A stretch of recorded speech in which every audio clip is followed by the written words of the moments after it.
It's CF Montreal Talk, the Sick Podcast. I'm Marinaro. On the weekend, CF Montreal played their last regular season game of the year. It was MLS Decision Day, where in Columbus versus the Columbus Crew and former CF Montreal head coach Wilfred Nancy and former CF Montreal player Rudy Camacho. A win for CF Montreal, and they were in. They were going to the play-in. They could have made it to the play-in, even with a loss or a tie, but they would have needed help from other teams. They took the lead, and they lost the game. And what happened next? Chicago, Charlotte, and the New York Red Bulls. Two of the three could not win. Charlotte won. Chicago lost. It was down to the Red Bulls in Nashville. The game went to 96 minutes. Red Bulls awarded a PK. They score. 1 minute later, the game is over. Devastation. Season over for CF Montreal. That's it. They are out. We talk about what went wrong today, right here on the Sick Podcast, CF Montreal Talk. I'm Marinaro. Joining me, Nilton Jorge from Couscous Piri Piri. Get ready for this one. We are you? Turn up your volume. Because you're about to listen to The Sick Podcast. CF Montreal Talk. Here's the chance. They've got the goal. Absolutely incredible. Cameron Porter delivers the goal to send Montreal Impact into the CONCACAF Champions League semi-final. The sickest CF Montreal podcast. It's gonna be sick. Nilton, going into MLS Decision Day, the stats said that CF Montreal had a very good probability of making it to the play-in because so many things had to happen for them not to get in. Guess what? What had to happen, happened, and CF Montreal is out. Your thoughts? Yeah, I'm wearing some blue hat because it's a Blue Monday. I've never been so optimistic like the odds on website was showing. It was around 80%. I didn't believe it at that 80%. It doesn't make any sense since Montreal don't have that track record to be able to get any points on the road.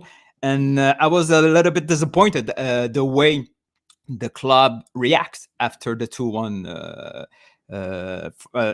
They had 40 minutes, and the reaction was pretty weird from the staff, from the players. And today, and since yesterday, I'm very, very, very sad about the way that we lost that place for the playing on MLS. All right, let's go to the starting lineup. Let's bring it up right now. All right, there you have it for CF Montreal. A 3-4-3, which could end up being a 3-4-1-2. Sirois is your goalkeeper, of course, a three-man back line with Waterman, with Campbell on his right and Corbeau on his left. The two CDMs in front of the back line, Piet and Saliba. Zachary Brault-Guillard at right wing back because Matthew Choinière took a knock with the national team. Trained leading up to the game, but wasn't able to make it. Lassiter at left wing back and Opoku in behind Ibrahim and Kyoto. There you have it, with the exception of Brault-Guillard in and, of course, Choinière out.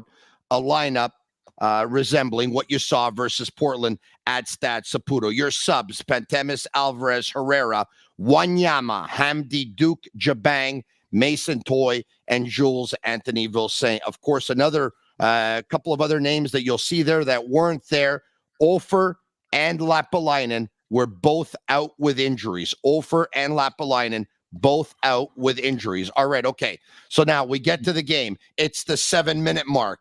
It's Saliba breaking the lines with a great pass down the right side to Brault-Guillard, who crosses it right, right to Sanusi Ibrahim's feet. Bang! He hammers it home. 1-0 CF Montreal, which I think caught many people by surprise. I don't know how many people expected CF Montreal to go up by a score of 1-0 at the 7-minute mark, but Nilton, they put themselves in a great spot at that time. Yeah, Ronald once said that sometimes it's like a Hollywood club. There was an Hollywood perfect beginning for that match. Maybe too soon for them to be able to hold that kind of lead, but it was one shot for all that game until the 2-1 mark. It was the only time that Montreal created something with the ball.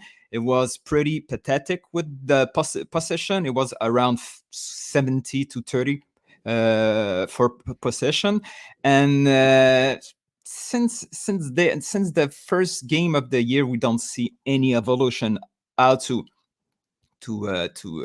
press, to gain the ball, what to do with the ball. It was a game that it was like a resume of the season. The club in front of them was too hard for them to deal with it. And today we need to ask a lot of questions for the next season. Is it a season that we learn something, or we need to scratch and begin it all from scratch? Nilton, here's the deal. When you have a 34-game regular season, the beauty of it is as the season progresses and when you get right to the end, MLS Decision Day is like writing the final exam. What did you learn during the year? You studied during the year. What did you learn? And at the end, you get to see the body of work. So you saw the way Columbus played, and you got to see the body of work done during the season. You got to see the way CF Montreal played, and you got to see the body of work during the season. At the 17-minute mark, just 10 minutes later, it's Moriera to Hernandez. The game is tied at 1. It goes 1-1 to halftime, and still at that, Nilton Jorge, you have to say that if I would have told you before the game that at halftime the two teams would be even at 1-1, I'm sure you would have taken it. I will sign the paper, no problem, because it was a perfect. It's a perfect scenario to make that last push. He was able to make some adjustments because it was a perfect scenario to risk it all. Because if people listen to the scenarios before, it was the draw or a loss by many goals wasn't different for the qualification or not. So everything that Montreal need to do it's to go all in offensively, to use all the assets that they have on the bench to try that last push. And I didn't see any reaction from the staff, and I didn't like some reaction at the players on the field too. Some players was looking like they waiting for those 45 minutes to take that vacation. You're talking about Kyoto.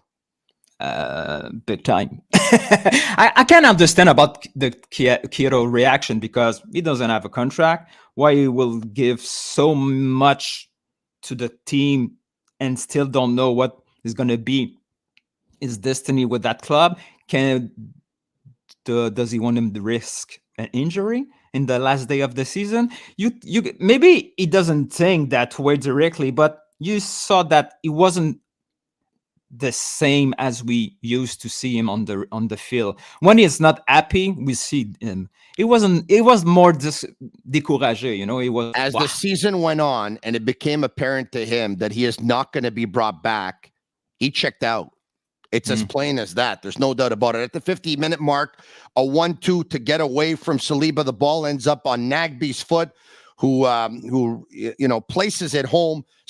Columbus goes up by a score of 2-1. And at that point, like you said, Nilton, you have 40 minutes plus stoppage time to go out there, try and equalize, or try and win this game.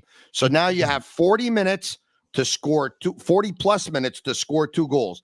The substitutions come in my opinion, late. And in my opinion, 17 minutes after that goal, 17 minutes. What he was think about? Why it needs 17 minutes to make a sub, and he was a forward for a forward.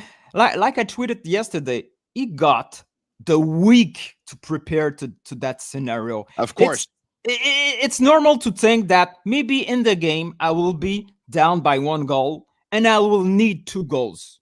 What I do to the team, what kind of change do I do? If I take that lead, what I do next to change back to the defensive tactical. I didn't that move create a big doubt in my mouth and my mind. And I was a big believer of Losada early in the season, and as those signs was shown and the last sign of the season, I was like, meh, maybe I got wrong on that. No, Nilton, I'm going to take it a step forward. You talked about preparing for the game. Every week when coaches and a coaching staff prepares for the game, they are supposed to, whether they do it or not, I don't know. I'm not part of that staff. They are supposed to prepare for very different scenarios. What happens if we score early? What do we do? What happens if we concede early? What do we do? At what point do we think of going to our bench? What happens if we take a red card at a certain point of the game? What happens if we go a man up at a certain point of the game? At what point? These are all different scenarios that you have to go through. You're right. The second that Columbus took a 2-1 lead at the 50-minute mark, they look lost. When after you took your 1-goal lead, after that, you don't have a shot on goal. You've done nothing. Columbus has taken the game to you, taking the game to you, taking the game to you, taking the game to you. What had to happen, happened. Columbus tied it up. Columbus took the lead. At that point, the second they take the lead, and you know that you need 2 goals to win the game, at that very second that you concede the goal, Mason Toye and Jules Anthony Vilsaint have to come into the game. They have to.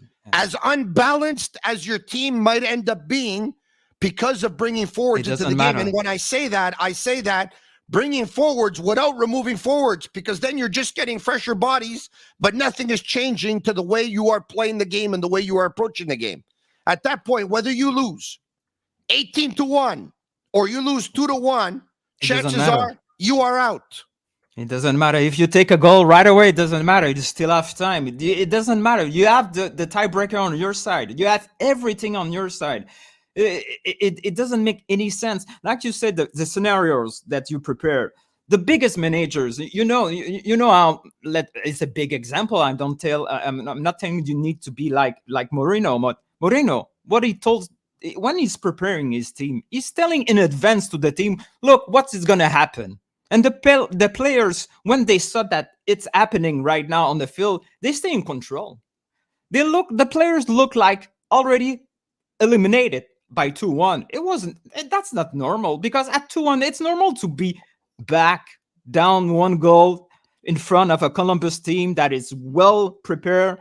It's very good elements, offensive elements. It's only normal to be 2-1 down in a match, but you have that 40 minutes. You have the flexibility to go all in offensively, because the third and the fourth goal doesn't mean anything about your qualification. They were there watching and waiting that the other results will put them in by default.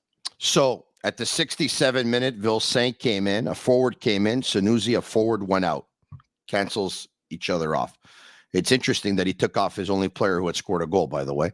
At the 80th minute, Duke comes in, Piet goes out. You're getting a midfielder who plays a little bit more advanced, yes. At the 80th minute, Herrera comes in and Campbell comes out. Herrera's got a little bit more offense than Campbell. Okay.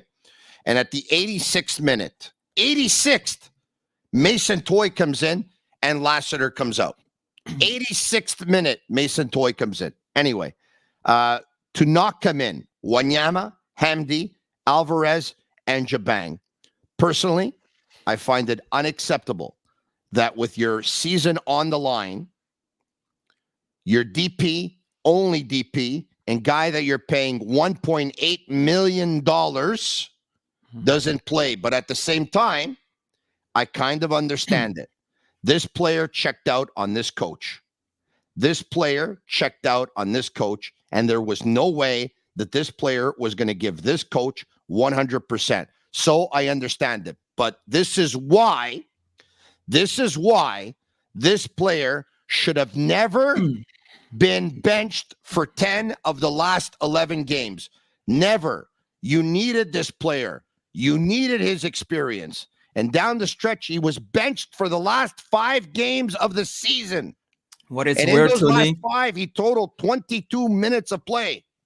what is weird to me, it's Losada used the budget as a reason to explain why they wasn't battling for the top seeds of the conference. He's using the argument that we don't have those 1, 2, 3, 5 million players as at a salary to be able to battle better in those, but he have some money on the bench. So Losada is telling one thing and doing the other way. You have a 2 million salary player on your bench. Okay, he's defensive. Okay, but still, if Renard used 2 million for a player and you don't use it, you can't use that argument after to tell we are the last team with the budget, so it's normal, no stress, no pressure.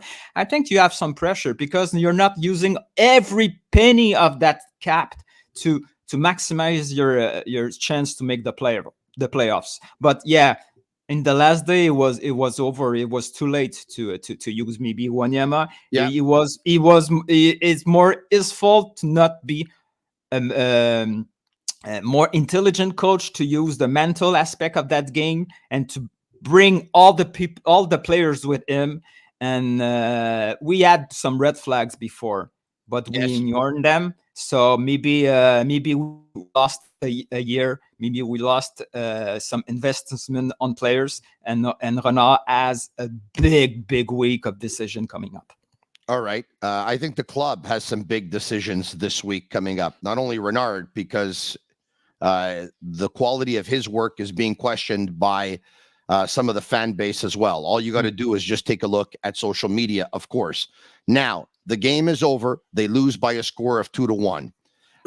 They have a chance. The players have a chance to see the Red Bulls score on their penalty kick at the 96th minute.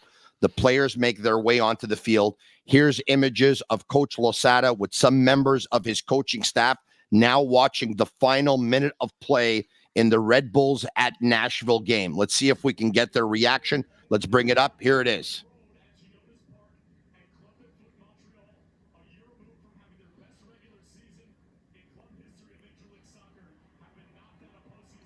It was like me on the. There you have it. There's some members of the staff with Ahmed Hamdi, by the way, right behind them. Ahmed Hamdi right behind them looking in. Yeah, there was Samuel Piet was there too. I think so. Yeah. There you go. No, Piet had actually left after, if I'm not mistaken, after the Red Bulls scored the penalty kick. So then some players went onto the field. The coaches stuck around to watch the last minute. And there you have it. Coach Losada, to the locker room he goes. The players are looking. They know the game is over. Their season is over. Yeah. Wow. And it was pretty interesting to see the last. I don't know if you saw the last minutes of Charlotte against Miami. The goalkeeper of Charlotte made some unbelievable saves. Kamal Miller almost got Montreal qualified by a shot. It was pretty interesting, and that last decision day was a good TV moment. Not for us, but it was a good TV moment with all the results coming in. All right, so I think it's safe to say that most experts got it right, and that CF Montreal would not make the playoffs and would not make the play-in. I can tell you that I've been wrong before, but on this one, I had a very good read of the situation, the way the season was going to go down. Early on in the Sick podcast going into the season, I mentioned my prediction would be that it would come down to the last game of the season. And when all was said and done, they would come up a little short. That's exactly what happened. They come up short.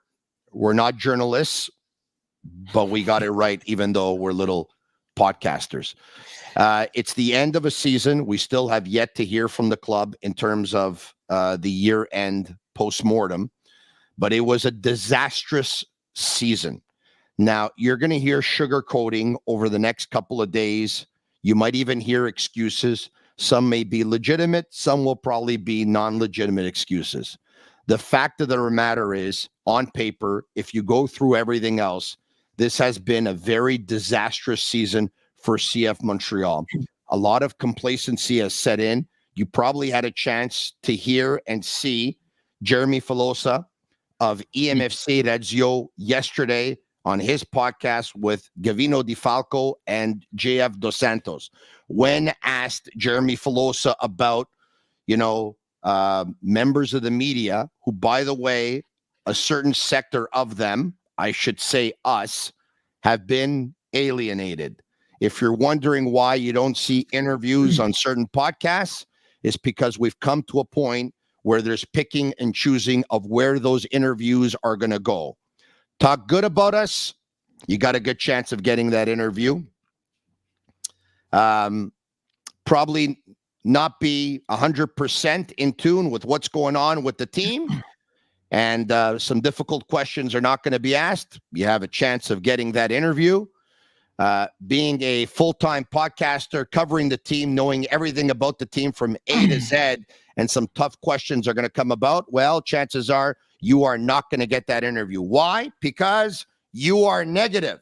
No, it's not that the reality is negative, is that we are deemed negative. So picking up on where Jeremy Filosa left off, I'm going to tell you that the reality is negative. It's the reality that's negative. The hiring of Sandro Grande to coach the reserve team and the storm that it caused. The Kai Kamara saga during training camp.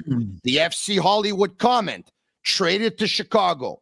Wilfred Nancy cancels the game versus CF Montreal in training camp, and the team needs to leave Fort Lauderdale and find 2 games in Tampa. Kamal Miller wanting out. The jersey not available until midway into the season. 48 hours before the opener at Saputo, the water had not yet been turned on.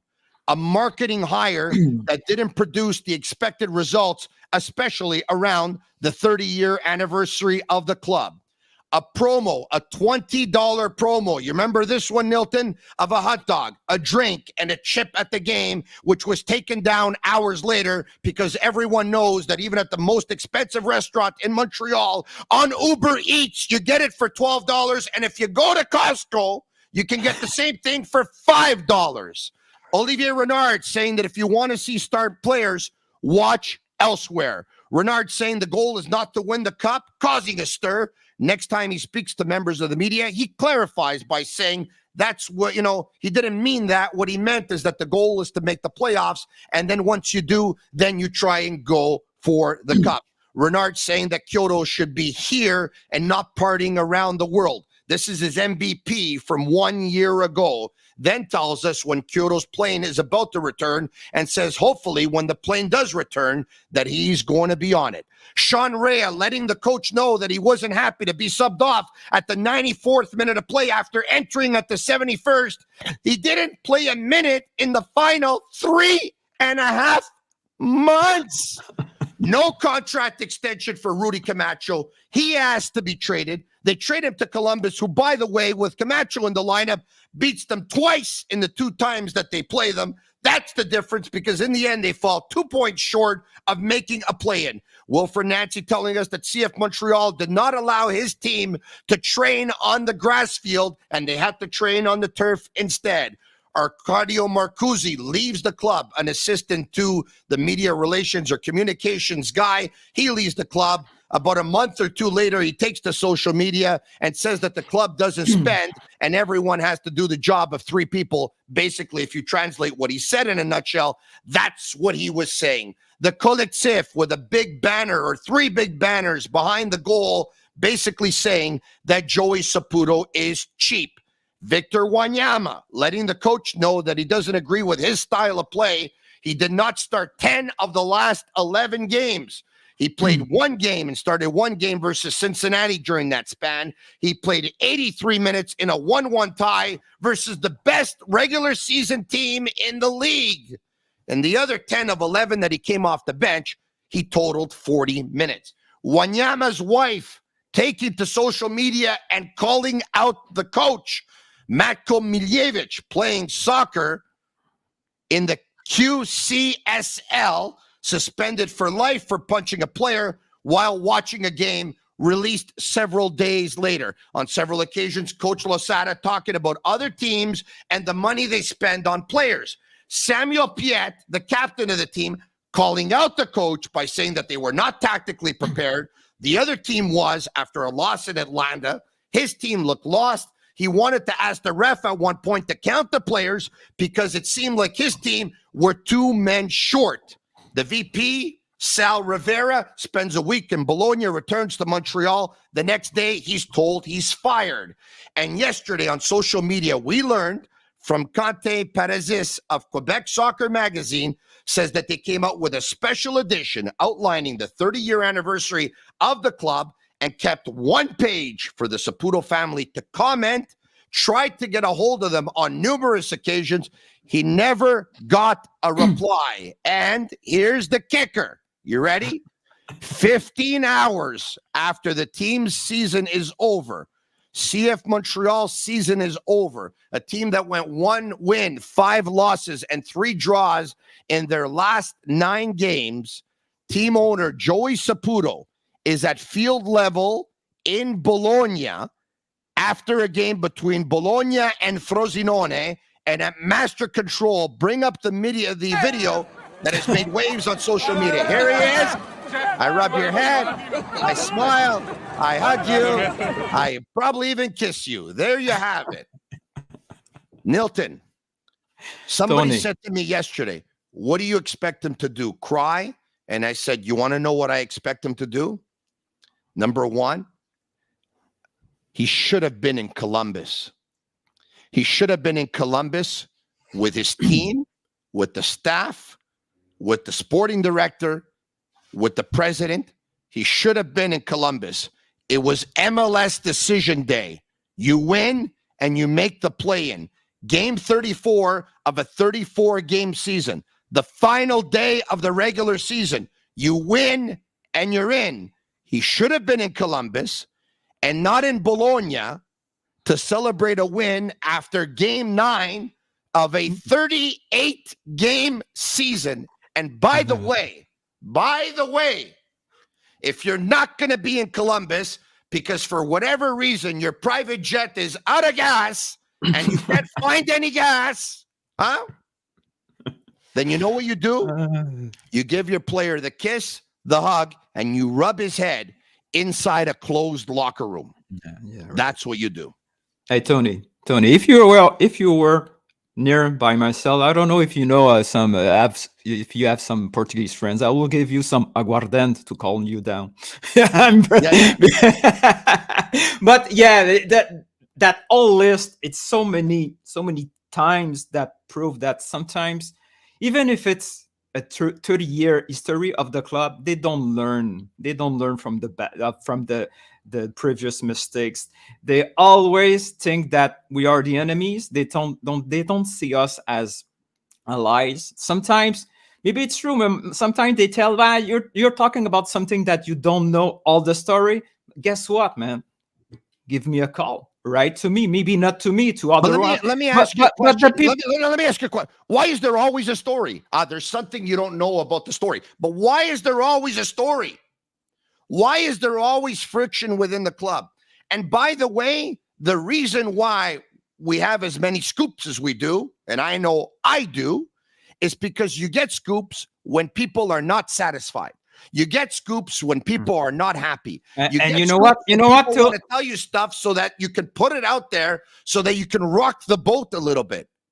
And you know what? The people who was working for them, maybe at that time didn't like us. Today, write to us telling us we're right about what we're talking about. So it's normal that when you're inside a group, you only see the story from your side, from your perspective, and you have that culture that it's all against us. And we're so small here in Montreal, and in Montreal, it's not true that we don't want to help the club, but sometimes they create their own enemies by the way they react to them. And sometimes it's normal that when you don't like somebody, let's say somebody on the club doesn't like me. Every time I will talk against that club, it will be It will be taken off of context. They will be shown to certain persons. They need to talk to us. They need to work with us. We need them, but guess what? They need us. So hold on a second. What are you saying? That there's somebody who follows our accounts on social media, who watches everything that we do, and then they go back to somebody else and they show it and they put the context the way they want to put it, and they light the fire a little bit, right? Right? They light the fire a little bit. Tony, I wonder who you're talking about. But you know what, Tony? What they attack us with, they do the same. They do the same. Napoleon ou quoi?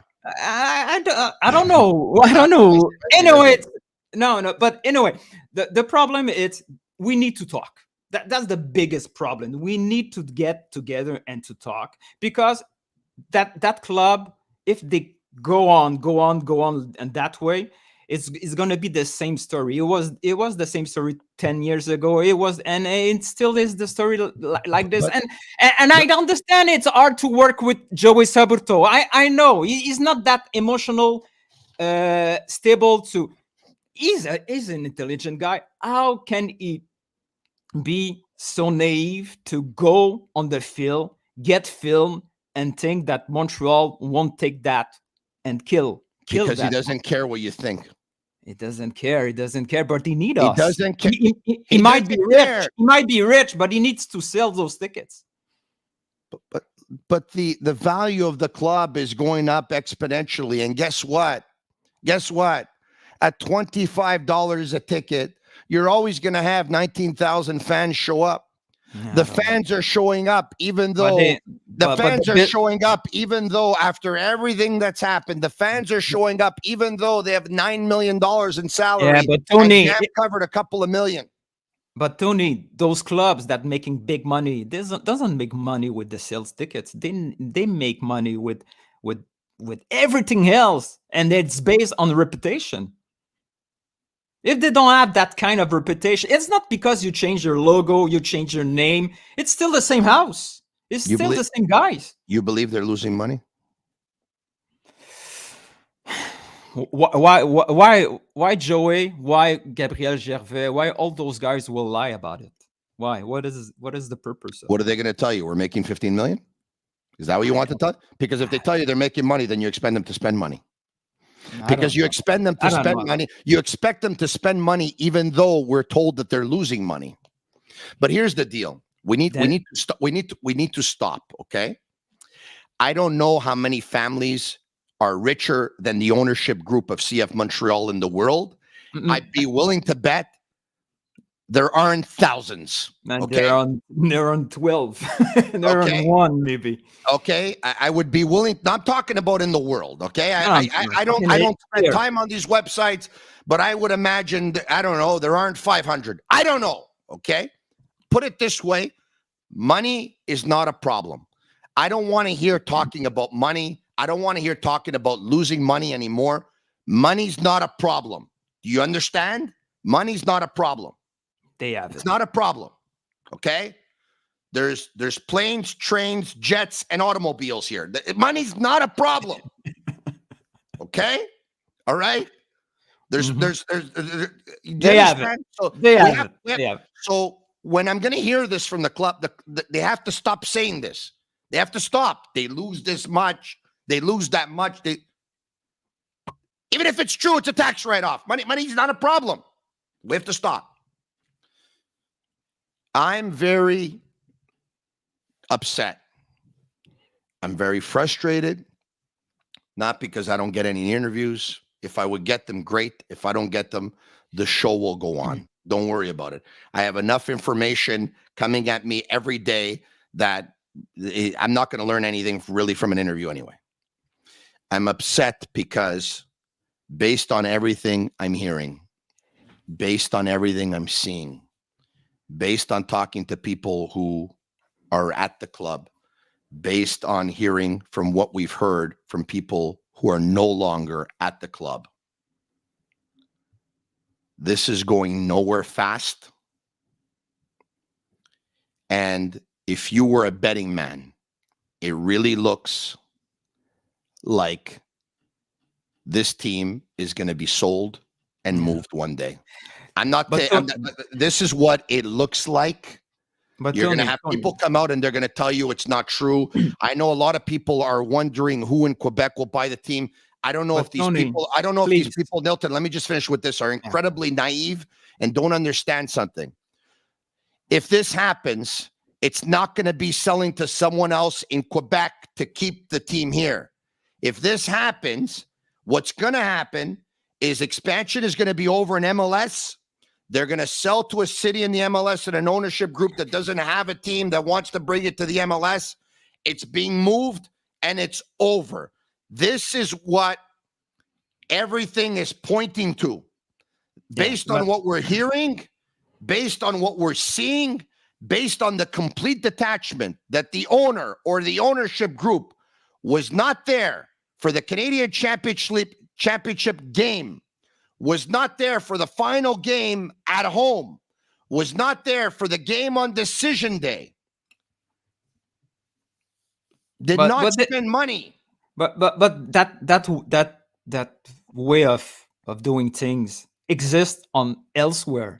It exists on a lot of countries that owners don't go to the games. The owner of Manchester City or United never goes to the game, so it doesn't matter.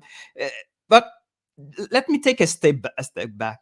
When you have that kind of conversation, it kills me. It kills me because sometimes I think that it doesn't help. It doesn't help the situation. Always talking about the potential moving of the franchise. I saw that before with a baseball team. We talk so much about the potential of moving that creates that movement to sell the team. I think that us, the media, need to stop focusing on that aspect. If it's true, it's true. But let's do our part. We are doing our part. We're trying to bring attention to it so that something can be done before it gets to that point. We don't want to lose our soccer team. Where both of us are on the same page on that. But I think that always putting that button on, it creates an atmosphere that people will stop going to the match because the club will be moved. I saw that scenario before, and I don't think it's the way to do it. To tell every time that Joey, the only thing the everything that he's doing, it's pointing toward a moving solution.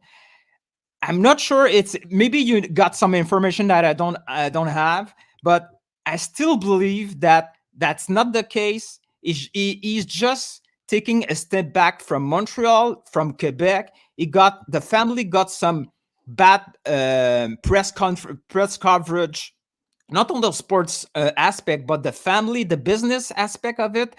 And the previous years, the Capitals got a little bit upset with the media, and the move to Italy, it's more on that way. He needs to step back. But we need to stop talking about those moving franchise. It will kill eventually the franchise if we go on and on and on that path. How do you want us to stop talking about it if all the signs are pointing to it? There have to be gestures from them to try to prove to us otherwise. Our job is to inform the public. Our job is to inform the fan base. And our job is to make the public aware of what we're hearing, what we're seeing, and the way things are pointed towards. I understand what you're saying. But once again, you know what? I'm trying to let people know where I think this is headed, okay? And I don't want it to go there because we need our soccer team in Montreal. Sports is going down the drain in the city. We already lost one team, and we know that when you lose them, it's very, very difficult, yet almost impossible to get them back. I don't know what else to I don't know what else to tell you. Tony, call me naive maybe, but I think that MLS needs Montreal on that league. Pure naive. Hold on a second. Needs Montreal. Hold on a second. Needs Montreal for what? So that Montreal can spend $7 million of their own money. I'm not talking about the owner. I'm talking about the market. I'm talking about the country. When they approach Montreal, when they try to put a Canadian team on the MLS before TFC, they approached Montreal before, because TFC was a shithole of club.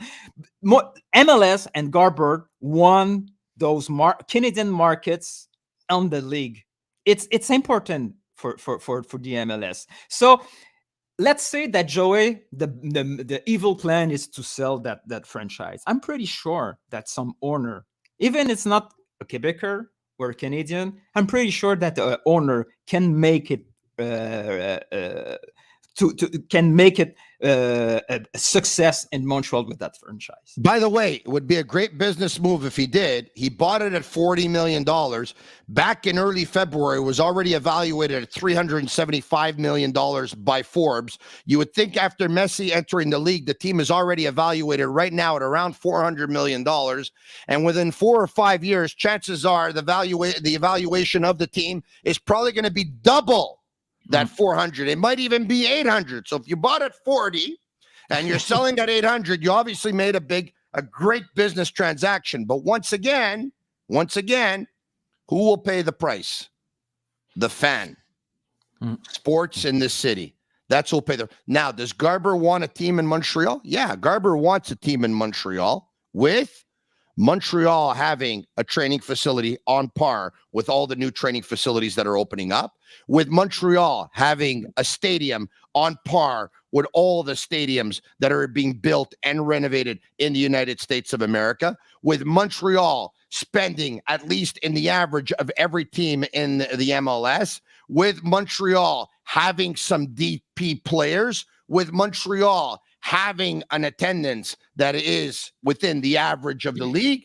Does Garber want all of that? Yeah, he's got all of that. Right now, what does he have with Montreal having a team in the MLS Next Pro like all the other teams do? That's what Garber wants. Garber doesn't want this. With this being what it is right now, if Garber could move them in 10 seconds, he'd move them in 8. We're not so far away from that. We're about 2 or 3 millions for the average salary cap. We're not that far. The biggest problem is the stadium. It's like you said before, all the politic aspects of dealing with sports. It's pretty complicated in Quebec. It's always been that way. I'm pretty sure that somebody in Quebec will catch up all the big potential doing business with MLS on the next years. And I'm not so convinced as you that the big plan, that the evil plan of Joey Saputo is to move that franchise. So I hope you're wrong, and I hope I'm not that naive. So you think with all the markets in the United States that might end up giving you $700, $800, $900 million in the next 4 or 5 years, that his plan, if he does sell, will be to sell to somebody in Quebec so that they can keep the team here for all of us?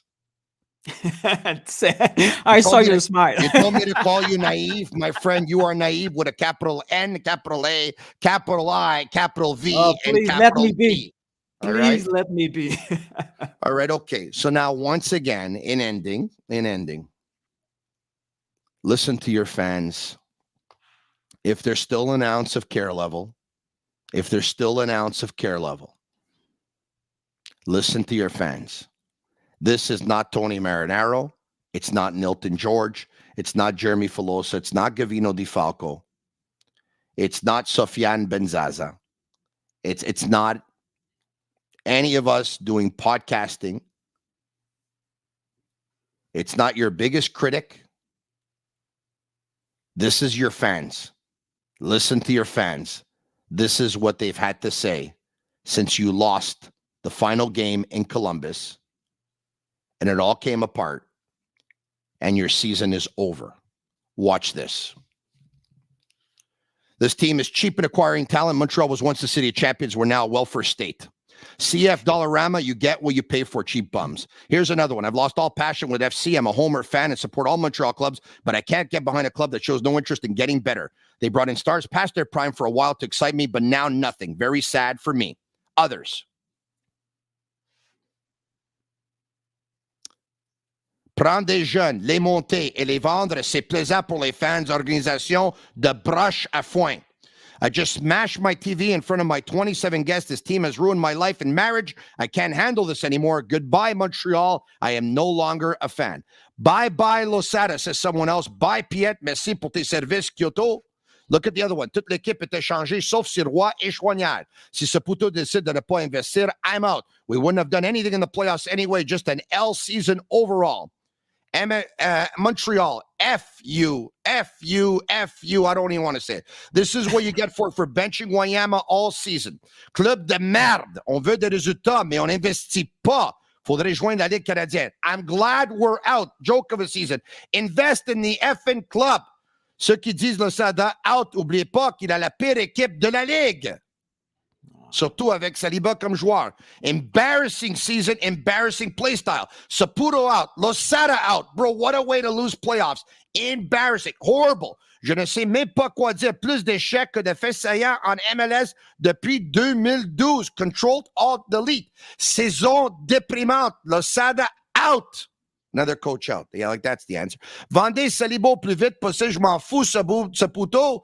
How did you all miss the playoffs? CF Montreal is really poverty. Literally got dominated the whole game. No wonder why we didn't make it to the playoffs. Complete garbage team. Oh, if we had better players to help this team. Oh, wait, we did, but we're cheap. Then we don't want to pay them. Saputo out. Losada out. Thank God this season's done, says someone else. Quelle équipe de sur la route, says someone else. This is what you get for benching Wanyama all season. Others coming in. We already got to this one. Ooh. Olivier Renard a dit que nous sommes une équipe à développer des jeunes joueurs. Ça vaut la crise de merde.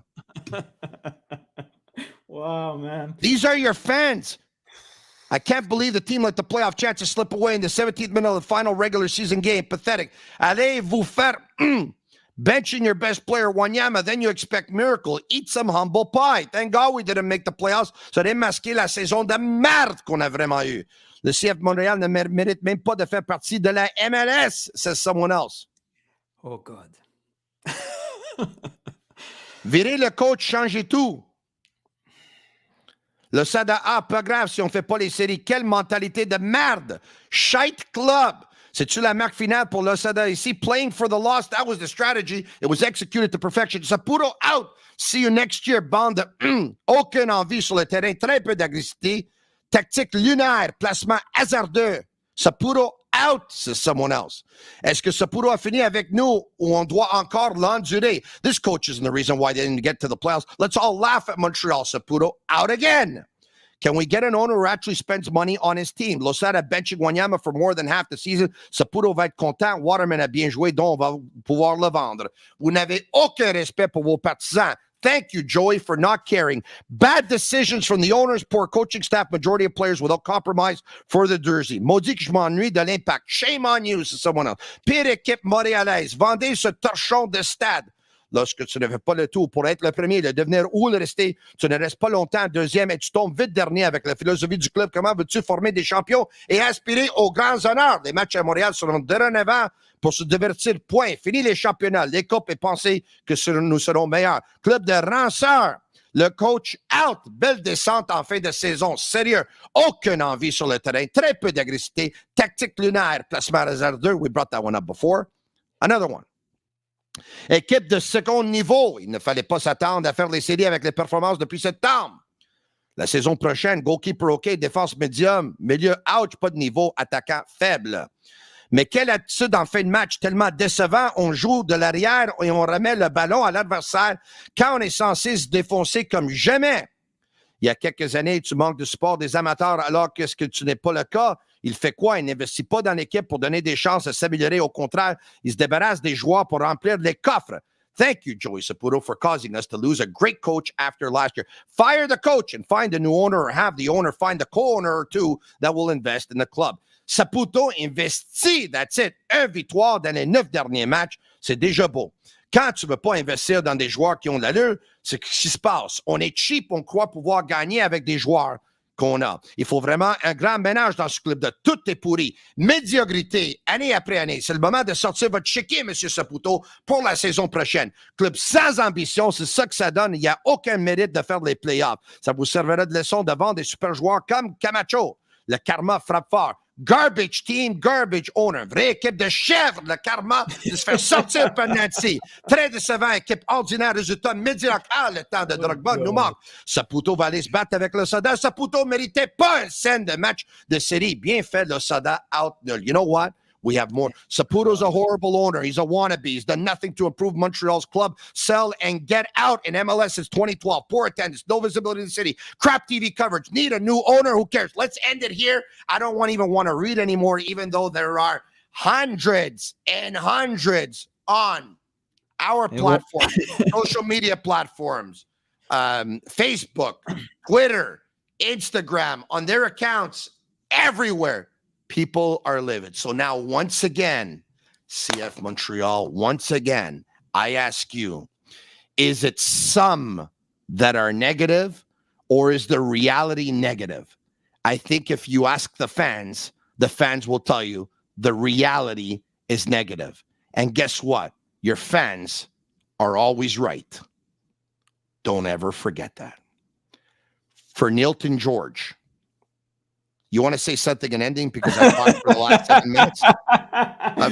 Oh God! Poor club, poor club, poor Losada, Renard, Gabriel Gervais. That they need to deal with that reaction of the people, normal reaction from the people, and maybe those guys have the hentais and cannot do what they need to do. I hope. They didn't wake up upset. It's building. I know. It's building. Of course. I got the same reaction. You saw my tweet Sunday. But I hope that on the postmortem that we'll have access to Gabriel Gervais because he needs to talk. He needs to calm down the reaction of the people and to tell the people what's in front of us because people won't take one more year of that kind of situation. But you know what's in front of us? Oh, please. Don't go there again. It's the status quo. It's not spending a lot of money. It's giving some young players an opportunity here and trying to get into the playoffs. And they'll tell you is that there were teams that spent more money than them that didn't make the playoffs. You know what they won't tell you? Is that every team that been to the playoffs also spent more money than them. On that, we'll wait for the year-end press conference, and we'll see what they have to say. Hopefully, somebody wakes up and smells the coffee. He's Nilton Jorge. I'm Marinaro. Thanks for watching the Sick Podcast, CF Montreal Talk. Ce podcast est malade. Ciao. And that's a wrap. Hope you don't miss us too much until next time. Follow the Sick Podcast, CF Montreal Talk on YouTube, Instagram, Facebook, Google Play, and Apple Podcasts.